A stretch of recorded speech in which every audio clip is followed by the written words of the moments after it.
All right. Back again with another episode of Clean Breakthrough. We have an exciting episode today. We have a guest joining us. Cole is out. We replaced him with Mr. Scott Pressley. Happens to be Scott's 4 years today. 4 years. Wow, wow, wow, wow, wow. Woo, woo. Big deal.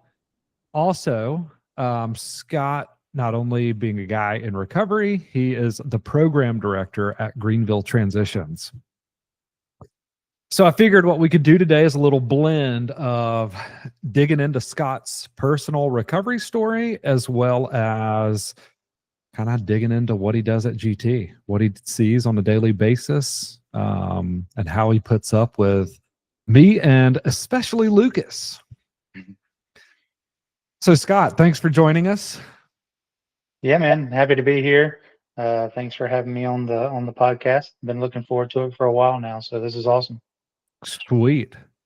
Well, let's start off with some basics of I don't know, like drug of choice, how old you were when you got sober, if it took one time, several times. What are some of the basics about you? Yeah, so first drug of choice, I guess, would have been alcohol. I started drinking when I was a freshman in college. That's when my career really kicked off. Didn't do anything in high school or before that. And then it became in my 20s, it was alcohol and uppers. So there was, excuse me, cocaine and meth and basically Adderall, and which is funny because I was prescribed Adderall, but like I would also abuse it. So anything I could get my hands on that was like an upper would be something that was like my choice. Um, and that was all through my 20s. And then I originally tried to get sober when I was 27. Had a couple DUIs, and everybody said it was time for me to get sober. So I was like, oh, so maybe I should get sober.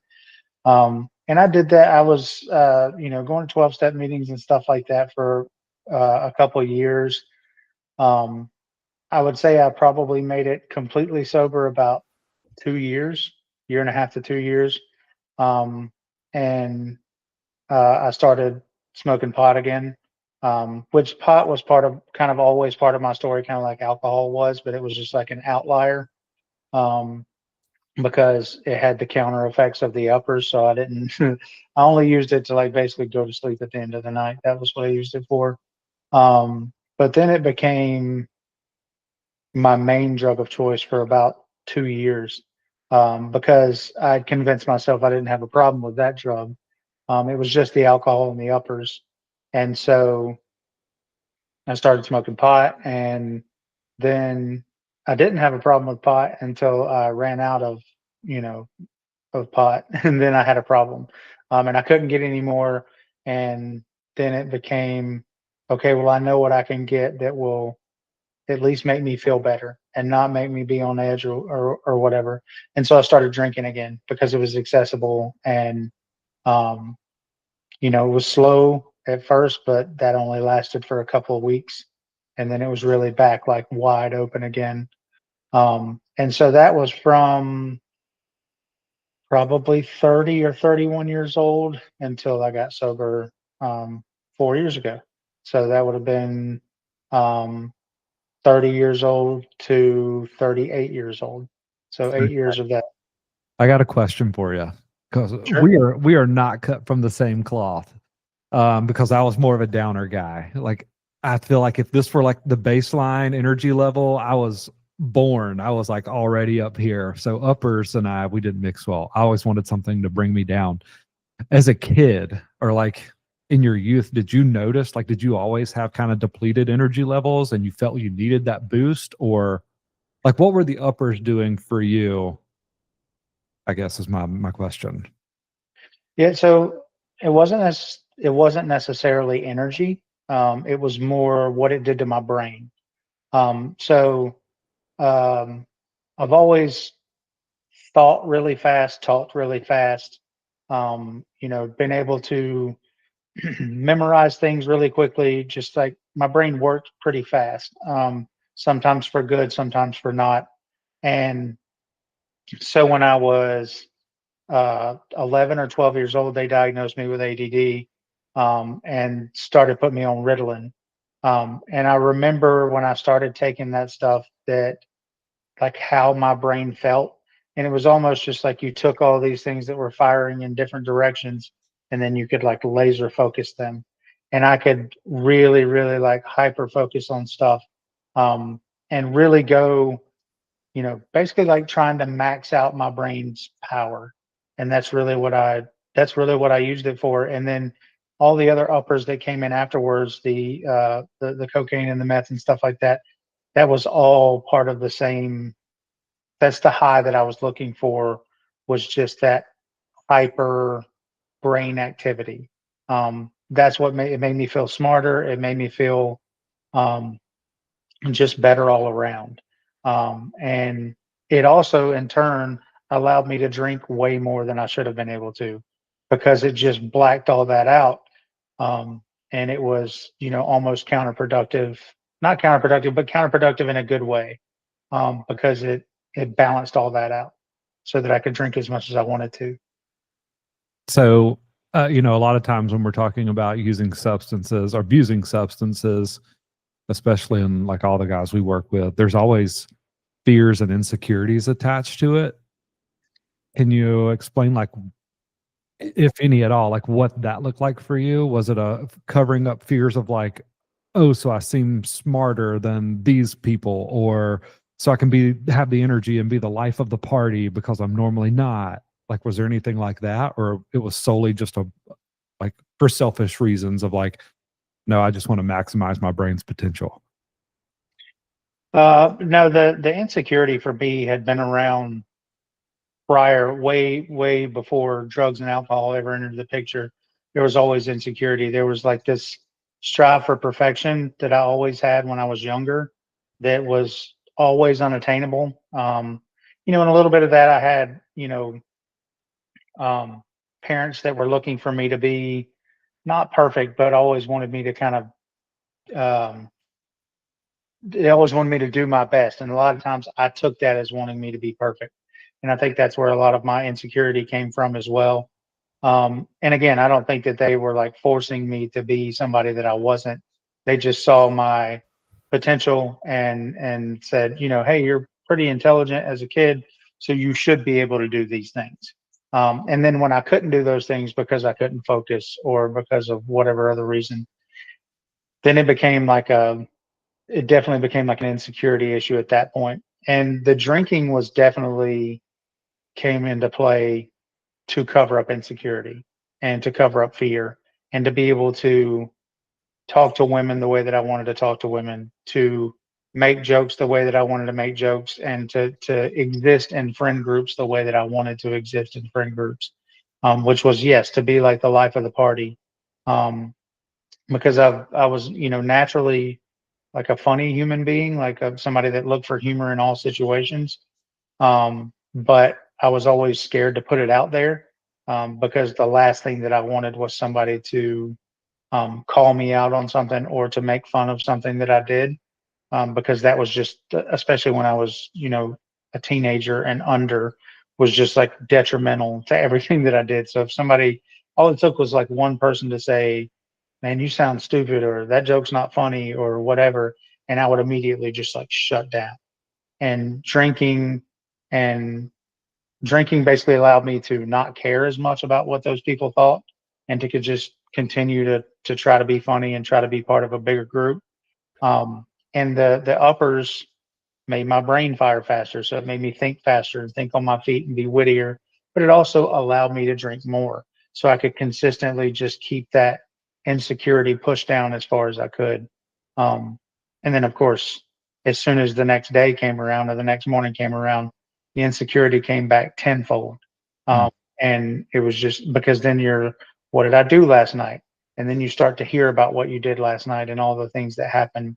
And it's just mounts and mounts and mounts. And then it's like, okay, well, the only way to get rid of this is to drink and do more uppers, or smoke and drink or do whatever I can do to just not feel feelings anymore. Because I didn't know how to process it and I didn't know how to handle it. Um, and never really looked for any good coping mechanisms, never really talked to anybody about it, just straight up went for that solution. And honestly thought that was the only solution for a very long time. Yeah. So thinking back to from like 4 years ago to this day, was there any big precipitating event or thing that any big thing that happened that you were like, I gotta get help, or your mom or someone was like, he's got to get help? Did someone step in? Did you make that decision on your own? Oh, he's We got. got What's that? I said he's got one. Oh yeah, I had a pretty big reason. Um, it was so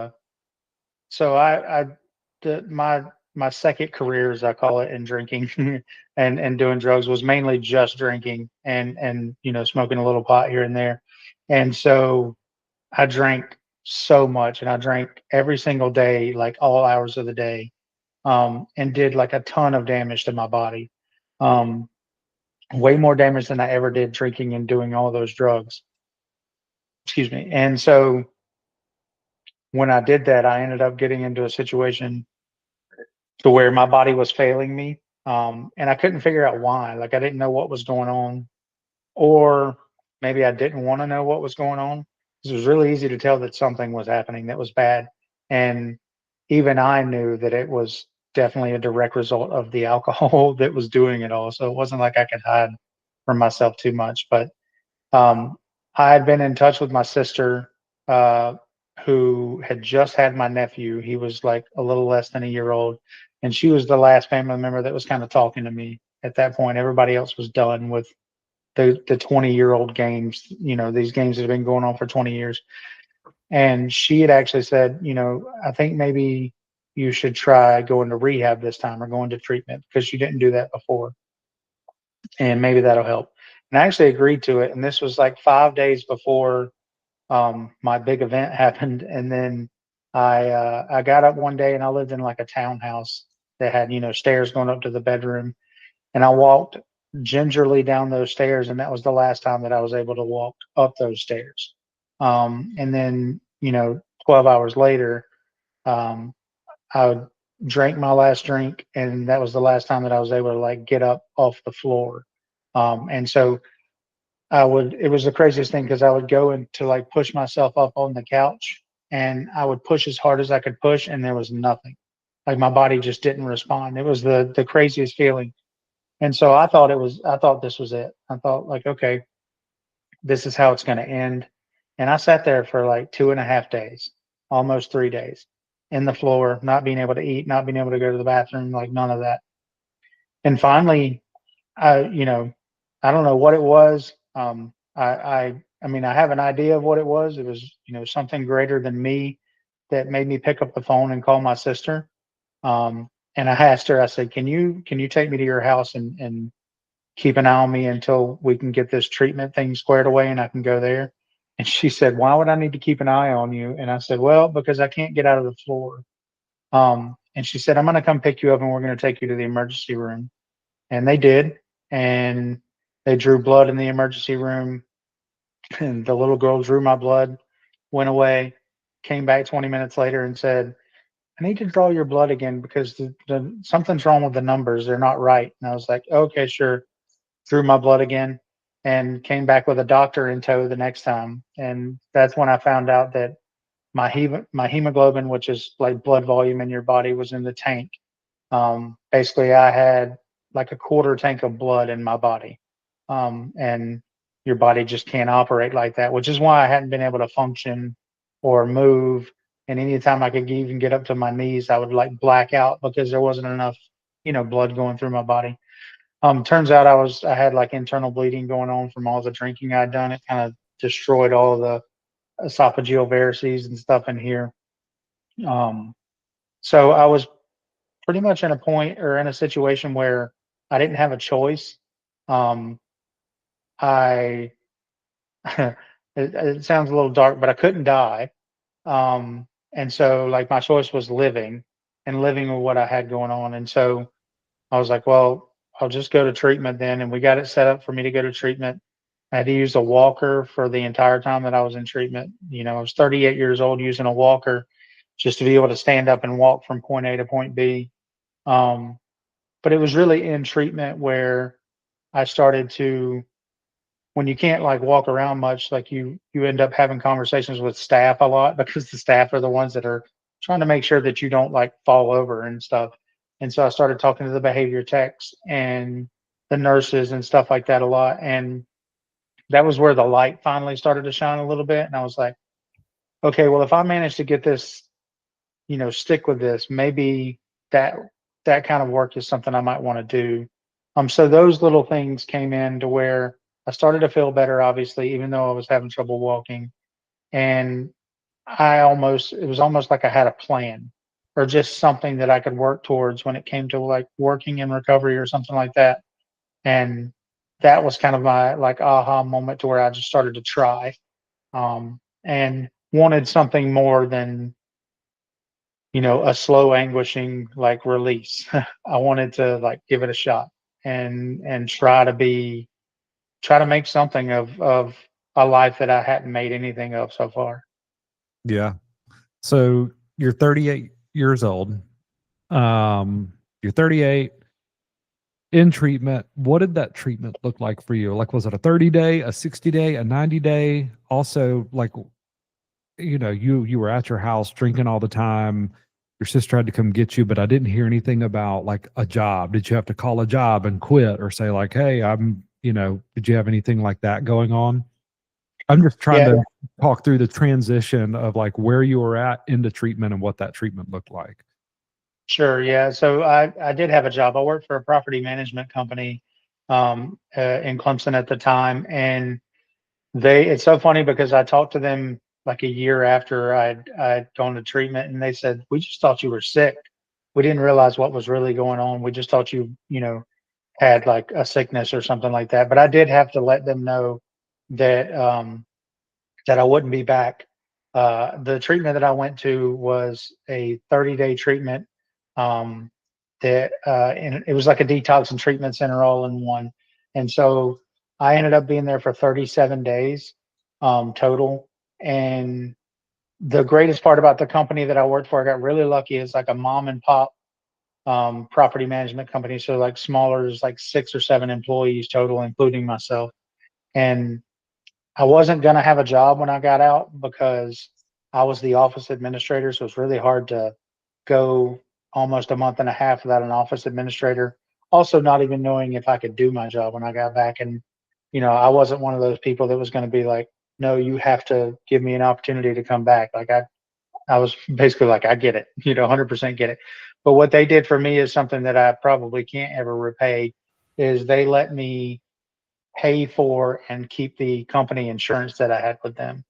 And so what that allowed me to do was it allowed me to afford to go to a really decent treatment center for those 37 days. And so, yeah, the treatment center was, you know, get up in the morning, early in the morning, you do um, meds and breakfast, and then we did groups all day long. And at night we would get like an hour where we could like watch TV and wind down. But it was just groups and 12-step meetings and groups and different other like other types of recovery involved. There was yoga and meditation, a lot of self-reflection, just a ton of different angles that they came at it with. Um, but yeah, that transition, that's what that looked like. I did have to call that company, and my parents helped with that a lot because I wasn't really in like a really good condition to talk to them. So my parents were the ones that worked out. My dad actually is the one that worked out like the insurance stuff with them, that allowed me to go to treatment. And it was funny because I almost did not get any of it paid for, excuse me, even with insurance, because insurance was basically like, we want you to go to detox. You should have gone to detox first and then treatment, but you haven't drank in like a week and a half or whatever. And the treatment center was nice enough to convince my insurance company, like, no, he did his detox in ICU, so it's okay. So you guys already paid for that, so that can count as his detox. So that's how that happened. But that's what my transition looked like into treatment. Isn't that crazy? That like you would when you go to insurance to say, hey, can you pay for my treatment? And they're like, well, we see you haven't drank for a week and a half. I mean, you must be fine. It's like, well, I haven't drank in a week and a half because I was dying of alcoholism in the hospital. It's like that the week and a half is what can show that I really, really, really, really need treatment. Maybe even more so than just like the average person trying to quit drinking. It's just so funny how they can look at just kind of numbers like that of like, well, you've been sober for a week and a half. Just go to 12 step. You got it. Right. Go on, little buddy. Yeah, because it didn't fit into this little box that they had, Mhm. designed for what treatment is supposed to look like in their mind. And it's supposed to be 7 days of detox and then, 30 days of treatment. And it's blah, blah, blah, blah, blah, blah. And if it's not that, then, oh, well, then we can't possibly cover that because you don't even really need it. So, yeah, it is Mhm. funny how that works. Oh yeah. And then so then you leave treatment, and by the end of treatment, are you walking without the walker? Yeah. So the last 2 days of treatment, it's the way that treatment works is like you have almost like a phase out process, where you go to an apartment that they have and you live in that apartment for a few days, kind of giving you, it's almost like a step up house or a step down house, however you want to look at it, but it's like an apartment. So me and a couple of other guys were in this apartment together for a few days. And the last 2 days I was there, I actually walked without a walker. So it was 35 days with a walker and then 2 days without. Um, so I gave up the walker and luckily never had to go back to that. But excuse me, spent a lot of time relearning how to walk and how to like stand up out of a seated position and just like a lot of things that you don't think about or take for granted, for being able to do. And it also didn't help that I was, technically considered, what is it, an old person. And so like your body's already fighting against you when you're getting close to 40 of just like, hey, things don't come as easy as they used to. So there was a lot of that going on. But yes, I was very lucky to be able to walk whenever I left treatment. And that way I could, kind of go into the next phase, minus the walker, which was very nice. Yeah. And so you got your wheels back, and you and then you went to sober living, right?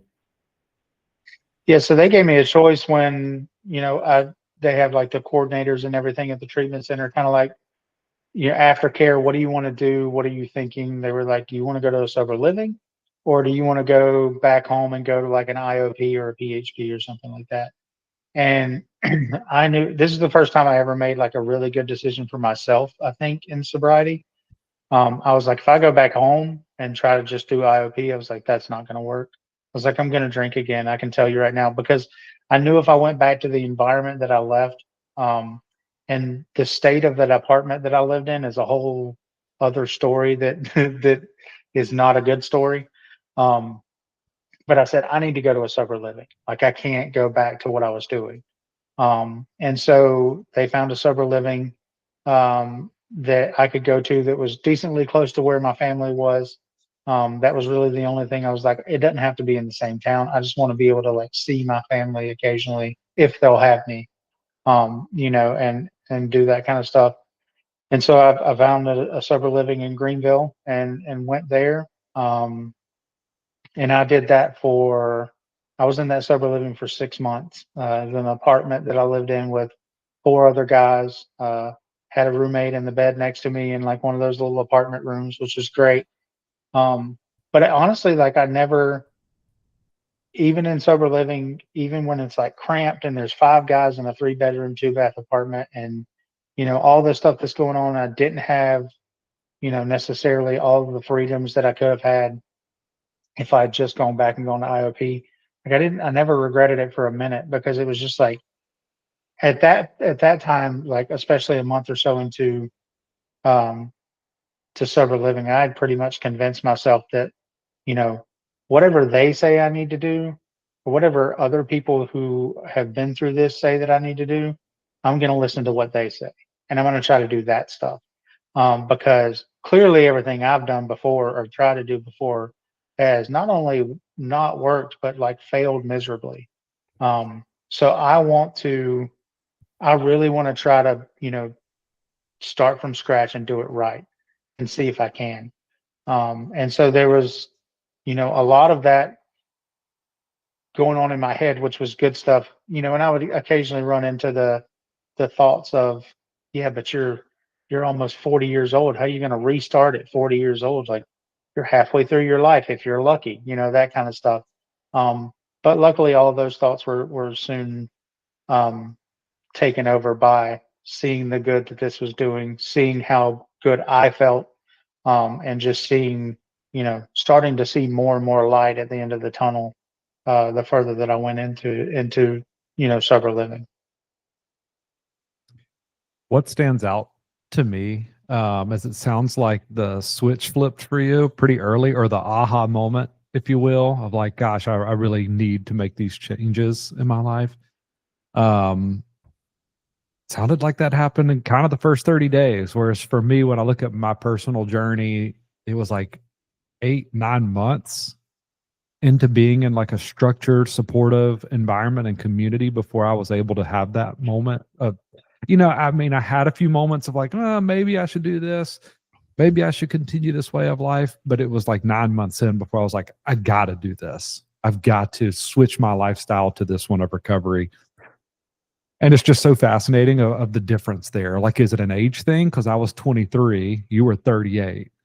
My prefrontal cortex has not developed as much as yours had at that point. Or was it the severity of the low that you hit? I hate the term rock bottom, but like when I think about my low, when I made a choice to go to treatment, and your low, like mine was mental up to that point, but yours was very physical. Like your body was failing you.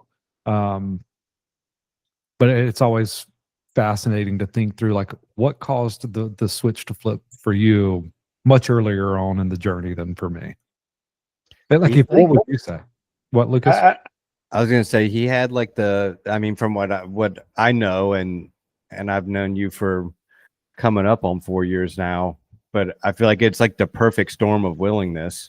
That it's like the age was there, the previous attempt at sobriety was there, and like maybe stuff to kind of be like, all right, so if I do 12-step again, I'm going to do it like this because this is the stuff I was doing, this is the stuff I wasn't doing, or this is what kind of led to it.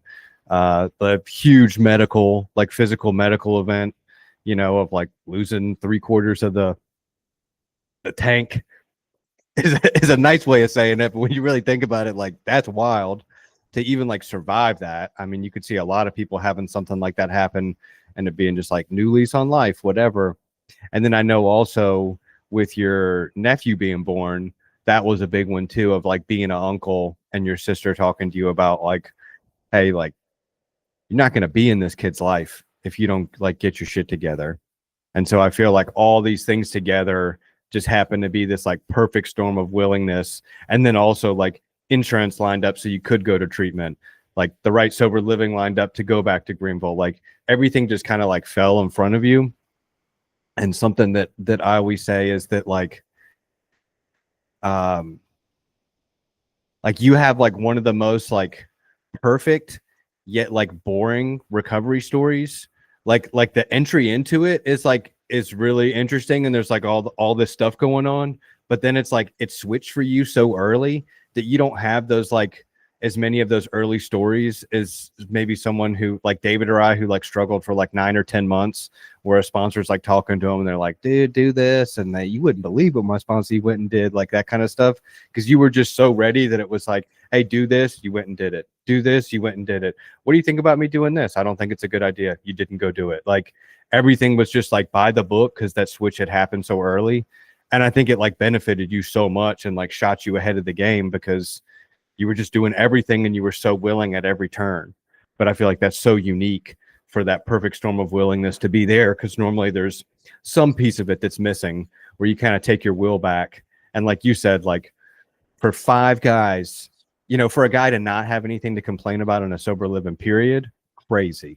For an apartment-based sober living with 5 guys in a 3-bedroom, 2-bathroom apartment, even crazier, because like even if it's the curfew or they're going to drug test us or I can't do this or I can't do that, yeah, then you put two people in one of those like small apartment bedrooms.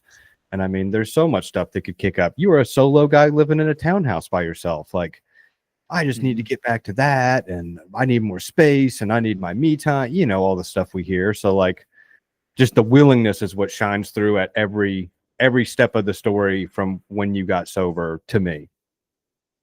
Yeah, I got very lucky in that sense. I think age had a lot to do with it. Um, Age and what brought me into sobriety this time, like all the physical damage and stuff that I'd done. You know, my nephew was definitely a big factor in early sobriety of just like this is something that, um I want to be a part of this kid's life, and I need to be a part of his life. Because at the time I was having all the thoughts of like, I don't even know that I'm ever going to be like a father or have kids of my own. So, I can at least maybe, and like this also is like, he turned a year old while I was in treatment. So it's just like, that kid's never going to know me as a drunk or a drug user, like ever, if I can stay on this path, So I've got one, at least one person so far that doesn't know that that's who I was. Um, but yeah, the age thing I think is where a lot of the willingness came from. It's also where a lot of the gratitude came from because I'd lived like a lot more life than a lot of the guys that I was running into. Like a lot of younger guys haven't had a bunch of jobs, haven't paid their own way, haven't lived on their own, haven't had to buy car insurance and buy a car and like learn how to switch the tag and title over for that. And like all of these life experiences that I had that a lot of people that I run into still to this day, especially early in sobriety, when they're early in sobriety, they haven't had those experiences, and I get to listen to them complain about some of those things. And to me, I just laugh because I think the good thing for me was I had enough experience with life sucking, just like life in general can suck. And like I knew that just because I'd lived a lot of life compared to a lot of people. And so for me to complain about little things, it was just like, I was kind of used to that stuff. I was used to inconveniences. I was used to, life kind of being hard sometimes.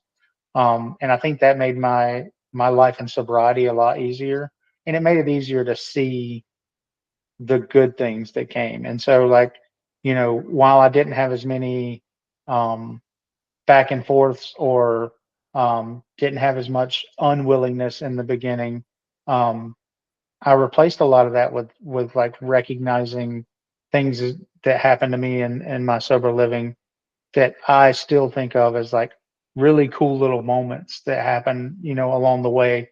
Um, and I think the more I definitely like feed off of those moments a lot. And so anytime like one of those good little moments popped up, no matter how small, um, I could use that and like I could almost like live off of that for a little while until like another one came along, you know. And speaking of luck, I mean, I went to that sober living and my great aunt had passed away the year before and left me like $14,000 in like a savings account or whatever for like inheritance. Um, and I used every dime of that to pay for sober living. So that's how I afforded sober living because I didn't have a job. I didn't have any money saved up. But I used that money to pay the, however much it was a month for sober living for 6 months and to get back on my feet. Um, and then like and Lucas, you know this, but the story of the guy that was my roommate whenever I walked into the sober living, um, that I'd known the guy that was my roommate, who I still have as a roommate, oddly enough. I've known him since I was like 12 years old. And we were really good friends, like went to church together and all those families, good friends. And then we literally took completely separate paths, but like parallel paths, and ended up in the same sober living together, in the same bedroom together. Um, and, it's another one of those just like aha kind of moments. Like there's something bigger than me at work here, that's kind of putting all this stuff together. So again, another one of those moments that I can feed off that stuff. And so I think that's where my continued willingness came. Now, I wasn't like the perfect little, sober student, didn't always do exactly what I was supposed to do. Didn't always, do exactly what my sponsor said to do or said not to do. Um, there's still many of occasions where I had to call myself out for things that I'd done. And then, deal with the not necessarily consequences, but just the like, yeah, that's probably not the smartest way to go about that. So there was a lot of that still. But the little things and just the overall being willing, I think I just like, for lack of a better term, I'd given up. Like there was, I was this was the last train stop. Like there was nowhere else to get off at for me. That was it. And so I could either do this or I could just go back to being miserable. And, and that was the other thing is just like anything that was better than where I came from was good. And when I started to get relationships back with like family and friends, when I started to, when I got jobs and was able to like hold jobs and then started to work in recovery and things like that, all of these things just made me feel so much better than I'd ever felt before. And so that stuff was what like I held on to more than anything and still hold on to. And, that really keeps my willingness open, is seeing like, because I remember every detail of how bad it was. And I remember exactly how all that felt. And so whatever I can do to not go back to that, I'm going to do. And, hopefully my mentality continues to stay that way. But, that's what it's done for me so far is, being able to use those little bright spots to, jump off of and build off of is what I've done. Yeah, and it's as you were talking about like the younger guy versus the older guy, it was making me think that when you've like had kind of like a normal, not like normal, but like when you get into like the rhythm of like life, outside of your parents' house, like adult life, car insurance, car payments, all the stuff you were listing, sober living and like treatment and like getting sober can feel more of like the break that it is of just like, oh my God, like you're looking at these young guys of like, you don't know how sweet this is, dude. Like for 6 months, I don't got to worry about all this crazy life stuff. And I can just focus on getting sober and going to meetings and like, what a gift, But what to like the younger guy, it's just like, man, I don't got to do any of that stuff. This is just a break from my like drinking and drugging, which I'm trying to get back to. And I just feel like the lifestyle differences are so stark, that's why you have these totally different perspectives on like maybe like gratitude for being there versus like this is just holding me back in life. Like, you guys don't even know. When in reality, it's like, well, my mom pays my car insurance, my dad pays my cell phone bill. I live in their basement, blah, blah, blah, whatever, and so on. This kind of feels like a downgrade. Yeah. I always think it's funny too, when, some of the guys I work with and just people in general in recovery that I run into that are like 22, 23 years old. And they're just like, I mean, how the hell am I supposed to do this for 6 months, dude? Like that's like 6 months out of my life. And I'm just like, dude, you are 22 years old. You need to calm down. All right. I had to take 6 months or however long out of my life to do treatment and sober living at 38, and I thought my life was done at that point, like I'm an old guy at that point. So it's funny that dynamic is so different. But it's great because I love having that perspective that I can give to them. I'm just like, dude, your life, you can start over right now in your 20s and literally build a life that's so good that nobody will remember what happened before you got sober. And I even have that opportunity. And I was an old guy when I did it, but I have the opportunity to just, put enough good in the bank from now until whenever, that I don't have to live off of what my past was like. And so just trying to pass that message along. But it is funny how you know how they think that life is over or this is the biggest inconvenience in the world because I might have to wait a year before I date somebody. I'm 22 years old, dude. I'm in my prime. And it's just like I had to wait a year too, and I was like 38 years old. So calm down. It's okay. You're gonna live. But yeah, I definitely see that dynamic, and um, it definitely helps a lot, especially when dealing with other people who are younger than me in sobriety, and just being able to give them that perspective. Just like, did you know how different it could be, but how great you have the opportunity to be, and how much better, it's almost like don't do what I did. Don't wait till you're 38 to figure it out. I tell guys that all the time. Figure it out now. Figure it out right now, and don't waste time. And obviously, I can't force anybody to figure it out, but that's always my advice. Mm-hmm. Yeah, it's wild too, because if you're 22 and you get sober, by the time you're 38, you got 16 years, right, sober in the bank, and obviously everything that can come with that if you're doing the work.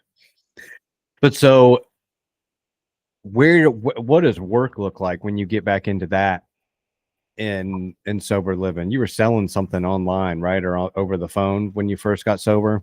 I want to make a comment really quick before we move on to that. Yeah. Something that I heard him say that's crazy to me, and Scott said that, like, I can just remember every detail of how bad it was.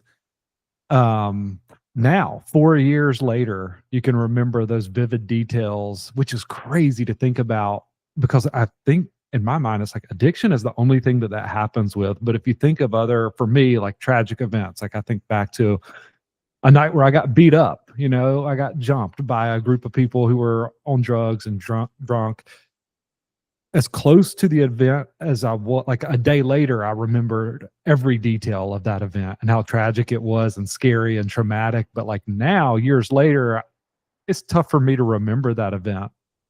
But with addiction, it's almost the more time that passes, the further you get away from it, the more you can look back and see the detail of like how miserable your life was. But when you're in it, when you're just a day away from it, your brain is still tricking you of like, nah, this 10% of the day where we're getting high is worth it. See how fun this is, even though the other 90% you're absolutely miserable, trying to figure out like where you're getting your next fix, how are you getting it, what's it going to cost you, where are you going to get the money, who are you going to have to fight to get it, But yeah, for sure. Like I definitely noticed that, the further that I get away from it, the more it helps me to remember what it was like. But also just there's that stark contrast of like what my life looks like day to day right now versus what my life looked like then. And just the volume of stress that I've taken away from myself by doing the work that I do in recovery, on myself and with others, is like I just think back to how awful like I used to feel and how stressful my life used to be. And now, like, I've heard people in meetings call them uh, Cadillac problems or first world problems, and that's what my problems are these days. Like, I don't have bad problems. I don't have to worry about, who am I going to steal money from to get what I need, or how am I going to go steal this from somebody, or how am I going to make this work, or how am I going to live, or how am I going to eat. I don't have to worry about any of that stuff. But it's all because of the work that I put in since I've been sober. So it's really easy to look back on how bad it was, and just, yeah, it stays burned into my brain. And it's a good reminder. But yeah, so as far as work and sober living went, I couldn't. At first, I thought, this can show you how genius your early thinking or early sobriety thinking can be. I was like, I should work from home. My walking is not great. I'm still learning how to walk. I should get a work from home job, thinking that was going to magically find the only really good work from home job that there was. And I didn't. I found a job that has like massive turnover, and they'll just hire anybody that can put two sentences together to sell um, internet TV packages and like cell phone stuff. And you're not cold calling, but you might as well be cold calling. You're basically getting cold transferred. So you're getting these people transferred to you that have no idea that they're about to have to talk to you. They were just trying to get their power set up with Duke Energy or Blue Ridge or whoever. And then they get transferred to you. And I'm like, so what do you think about Comcast? Huh? You want some internet to go with your new house? And it's like, and a lot of these areas were really rural. So it's like these people are just like, dude, I barely have enough money to get my lights turned on. I don't want to listen to you talk about this, that, and the other. So it was definitely humbling. And there's not a lot about sobriety that I've disliked, but I really disliked that job. Like I dare say I hated it. You know, but I got really lucky. The first sponsor I had when I moved to Greenville called me one day, and he actually worked at a treatment center locally, and was like, you know, and I had expressed to him the thoughts that I talked about earlier, where I'd talked to the people at the treatment center that I went to, the staff, and had thought like maybe this is something I can do and be good at, you know, with my life. And so he obviously knew that, and he called me and said, "You still think you want to work in recovery?" And I said, "Yes." And he said, and I was 8 months sober, I guess at the time, 8 or 9 months sober. He said, "All right, well, I might have a job for you." And I said, "Okay." He said, "You'd have to work overnight though." And I was like, "Don't care." And he was like, "And, you know, wouldn't be able to pay you a lot starting off, but, you know, maybe we can get you to like day shift and pay you more." I was like, "Cool, sounds good to me." Cause I was anything to get out of that job that I was in. But also, like, he even made the point when he was talking to me, he's like, "This is a foot in the door. This will like get you in the door of working in recovery, if it's really something you want to pursue."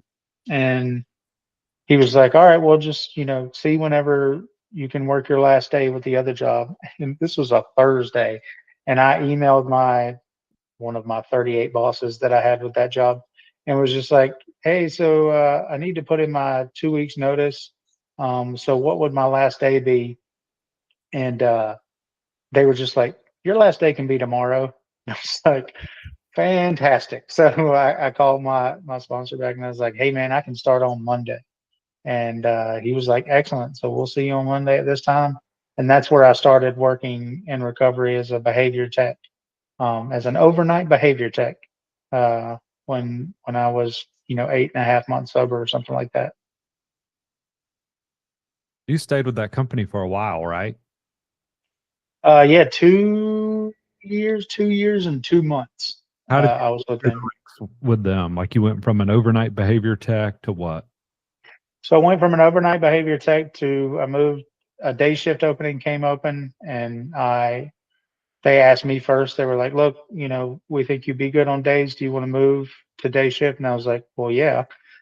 So you know, I was 39, almost 40 years old, working overnight shifts. I was like, "I'll definitely take some day shifts. That'd be great." And I mean, I guess almost became like a day shift supervisor, because we had a lot of new staff, and I'd been there for a little while at the time. I'd been there, which a little while was like 5 months. But, you know, in that line of work, sometimes that's a That's a little long while. that's a long time working in treatment. This guy's Right. been here Yeah, months, man. He's a grizzled veteran. exactly. So yeah, I worked there. I was the overnight, and then I became like a day shift, and then a day shift supervisor. And then when I'd been there about a year, there was an opening, and I had like a ton of kitchen and restaurant experience from, you know, doing what everybody who does drugs and drinks does. They worked in restaurants for a long time, and I've worked in plenty of them.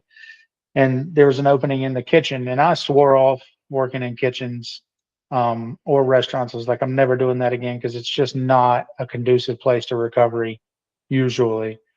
But I thought, well, hell, if I'm going to get back into it, I would say a treatment center might be the best place to do that if I wanted to piddle around in the kitchen again. So I took the job as like the sous chef or assistant chef. Um, and I did that for a few months. And then the kitchen manager slash head chef left. And, you know, they came to me and they were basically like, "Look, you're getting first right of refusal when it comes to this. Do you want to take this job?" And I said, "Yeah, I'll take it." And it's funny because when that happened, I had another job offer on the table. Um, and there was a same like working in recovery, but like a different path in recovery, that I would revisit later. And ended up turning that job down because I was getting basically promoted at the company I was with.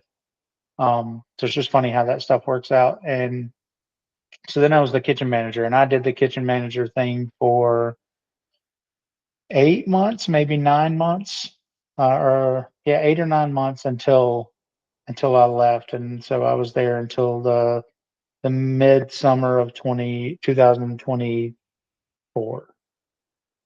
So yeah.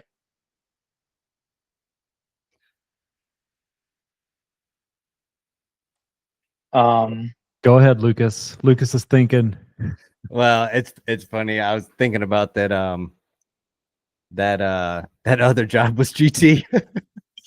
Because I had tried to get you to come to GT, because I always thought, I was like, man, you'd be such a good coach with our guys. And like the life experience you had and being able to impart that on others and like a relatable, way, and the humility, the willingness, like all the stuff was there. It was like, God, this guy's got to be a coach. Like, um, Yeah, and for the record, Lucas was coming to me for like a month and a half. He's like, I got the perfect guy if I can convince him. yeah. And then Scott, I had like had you out to GT, and obviously we knew each other well at this point. And I was like, man, this is great, and you were like almost all the way there, and then totally get it, where you were already at, like big promotion there to like kitchen manager, head chef, and just timing just didn't work out at that time. But I can remember just being like, dang, dude, I was so close. It was so funny too, because like you and I'd actually had a conversation, and I can't remember if this was like an in-person or on the phone or whatever, but one of the things I actually said was, I think that I get like, unless they offer me something different here, I'm probably going to come there. And that was my thought process. And then, Dude, that is what happened. You were like, yes, unless they offer me like a bunch more money or like a big promotion or something, I mean, I'm good to come to y'all. And then call me back and we're like, they offered me a bunch more money and a big old promotion. I guess I'm gonna have to stay. right. And it was so funny because I was just like, there's no way he's going to believe this actually happened, even though I knew you would, like, Yeah. you could obviously like fact check it, and it did happen. But it was just like, that was just like the perfect imperfect like coincidence that happened at that Mhm. time. Which you But hey, always chance whenever someone goes that's already at another job and they're like, hey, I'm thinking about leaving.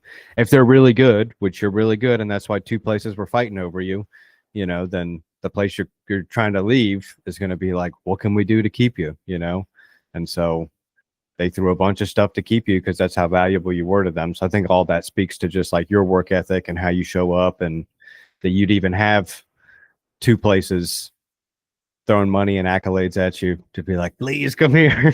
No, don't leave. Well, and that's another one of those things that like a gift of sobriety and a gift of, being in recovery, and especially like long-term recovery, or the longer that you stay in it, is that you get, like, I never had any of that when I was, drinking or doing drugs. Like I never had two companies that would be like, hey, we really want you to work for us. And I never had two companies that, you know, trusted me to do the job that they wanted me to do, and have faith in me because they knew that I was, or they were presuming that I was capable of the job, and what I could do to help them as a company. I'd never had any of that before. I'd had a lot of people that told me that I was, oh, you're really good at waiting tables, or you're really good at talking to people, or you're really good at this. But like none of that fulfillment, ever happened to where it was just like, um, I never sat down at the end of the day and went, damn, I think I might have made a difference today, or like I did my best today and my best was good enough today. I didn't have any of that before, and those are the things I've gotten, like, in that situation.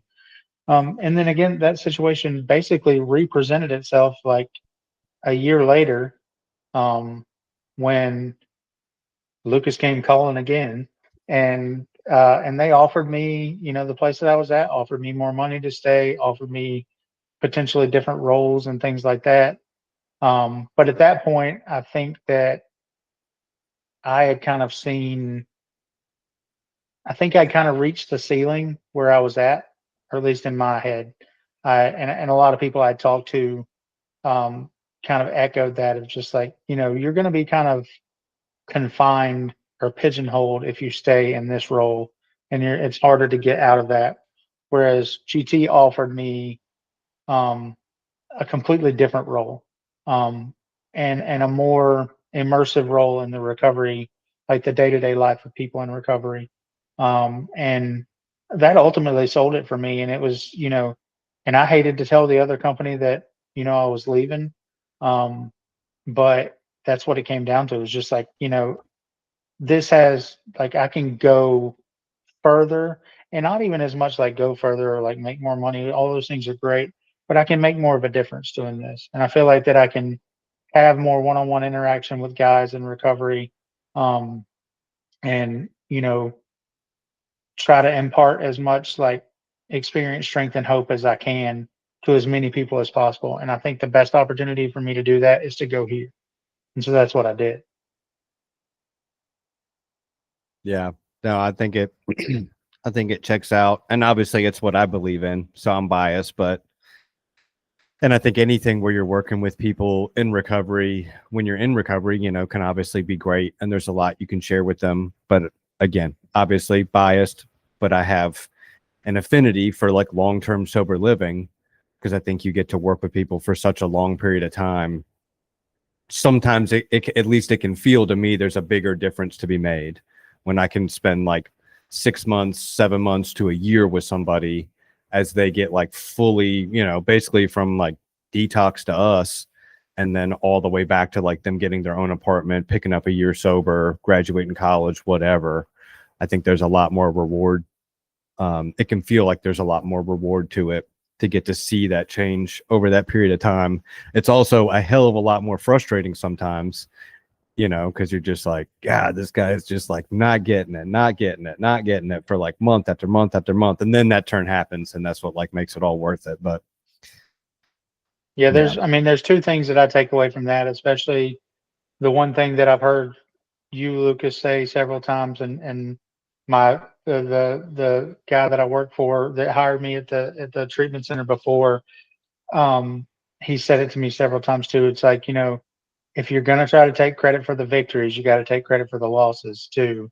And so that helps me stay like level when it comes to like the frustrations. It's still extremely frustrating sometimes, and but so was the job before. But I just, you know, long term sober living just gives you, you can just build that relationship, and then you really have a better shot at keeping up with the guys afterwards. And that's the thing that I never had really that much when I worked at the 14-day treatment center that I worked at. It's like 14 days come and then they go, and then, you know, we didn't like have, you didn't exchange phone numbers with them or anything like that because that was kind of taboo anyway, as it should be when somebody's that early in recovery. But for our situation, like, I mean, you're living with these guys, you know, and you're in their day-to-day life, and you're whether you realize it or not, you're a really big part of their lives for a while. Mm. Sometimes Not, as much as like a year. not only their lives, but their families. Like we get to know mom and dad, and it's a much bigger picture. Oh, for sure. Yeah, and that's something in the program director role that I've really seen that difference. I mean, I had met parents before and had like a lot of conversations with parents as a coach. But now doing those two-on-one, I guess you would say, or one-on-one like phone calls with parents and doing updates and really getting to know like their side and kind of the struggles they've been through with their kids, and then, you know, using that as like a being like the liaison between them and their sons and like sober living has been, it's so much more eye-opening, and you get the bigger picture, you get the full picture, you know, of like what their life was like and what it's like now, and, you know, what we should watch out for, the little tales, the little quirks that you may not have known about.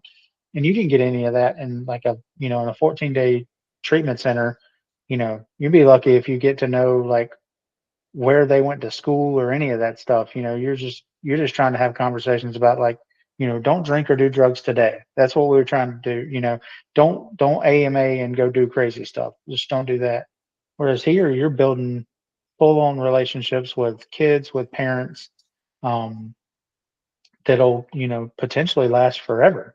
You know, and these people will probably remember who you are, and you're definitely going to remember who they are. I mean, I've heard, you know, David and Lucas both talk about, you know, guys that were in the program 7, 8 years ago. Um, remember so and so, and he was like this, and his personality was like this way, and this guy reminds me of him. So that stuff doesn't leave us. Like it sticks with us. And for better or for worse, I think it's always for better that it sticks with us. Sometimes it doesn't work out the way we want it to. But yeah, I wouldn't trade those relationships for anything. Yeah. Yeah, it is crazy. Like just like you said, just the depth of the relationships you have with them. And the only guys that I can kind of forget about sometimes, and really all I end up forgetting is their name. Not like even like, yeah, I remember they came for like 2 days and just like rough stuff up and were complaining left and right, and then called mom and dad and got them to pick them up, and then they were gone. Like those guys, I might not remember their names, but I still remember like what those 2 days were like. But then everybody else, I mean, they're kind of seared into your brain. Sometimes whether you want to or not, because maybe it was 3 months or 4 months and it didn't end well, or relapse is a part of it, or whatever stuff that isn't as pleasant to think about, but it's seared in there. And then luckily all those successful guys are seared in there too, where you get to see how they grow and change over 8 years now, going back to like our first guys. And some of them that are like still around the same community, going to meetings, doing the deal is really cool to see. Yeah, and I think there's one thing that I don't know that a lot of the guys realize, and maybe not a lot of people in general realize about the work that we do, is that we also get something from every one of those guys that comes through, and sometimes a lot, and it's a lot of what a lot of it goes into the strength of our own recoveries. I know for me personally, like every time I have those conversations with guys that are, complaining about the little things, or don't really understand why they need to be sober, or just like any of those conversations that I have, yeah, every time I have one of those conversations, that is, for me, like another boost, another reminder of like why I do what I do, and not just the job that I do, but why do I stay sober, and why am I working this program of recovery, and why am I trying to be consistent and not being complacent? It's so that I don't have to ask those questions anymore, and I don't have to be in that position anymore. I had one of the old guys that ran the sober living that I lived in. This guy named Chuck, and he was hilarious. And he would come in to our bedroom, do morning bed checks, like 7 o'clock in the morning, smelling like a full-on cigarette. Great guy. And he would come and like lean on the dresser we had in our room, and he'd be talking about like something or another, and we would talk about like the old days and like the way things were. And he'd always be like, "Well, the good news is, fellas, y'all ain't got to live that way no more." And so tons of people say that, but it just always sticks with me. It's like, I have a choice every day that I don't have to go back to that. And hearing these guys, what they're going through, dealing with them every day, um, kind of walking them or helping them walk through this program, and helping them, kind of walk through recovery, and their parents, is just a consistent reminder of, okay, this is why I don't want to go back to that. Because I would love to continue to help people. Like I feel like that's what I was put here to do. It just took me a long time and a lot of stupid stuff to figure it out. But B, because I don't want to live that way anymore, because that shit's hard and I don't want to do it anymore. And I like living this way a lot better. And I like these first world Cadillac problems a lot better than I liked than the problems that I had before, for sure. Yeah. Well, I think that's a good place to wrap it up. We're hitting time now. But Scott, man, I want to thank you so much for taking the time to be with us on the podcast, but also just to be with us in general, dude. I feel like you're one of those guys that you joined the team, and now like it's tough to think back on how we made it without you. It's like, dude, how did we do this without Scott here? Because you were just like on top of it and crushing it with the guys. So thanks for everything that you do. Listen, we're supposed to be deflating egos around here, not inflating egos. I appreciate it. And the last thing I'll say is that something that Lucas told me one time, and I can't remember what job it was that I was talking about, like potentially doing, but I had an opportunity to do something outside of recovery that would have probably paid me more money. And Lucas and I were talking about it, and this was before me working at GT. And he said, "Man, I just feel like that would be a huge waste if you didn't stay in recovery and you went and did something else." So that always sticks with me too. Is just like, hey, that's as much of a boost as I need to let me know and remind me this is what I'm supposed to be doing. So Yeah. You're an expert. hmm. Good stuff. All right. Well, I appreciate it, guys. We'll end it right there. All right, Okay. cool.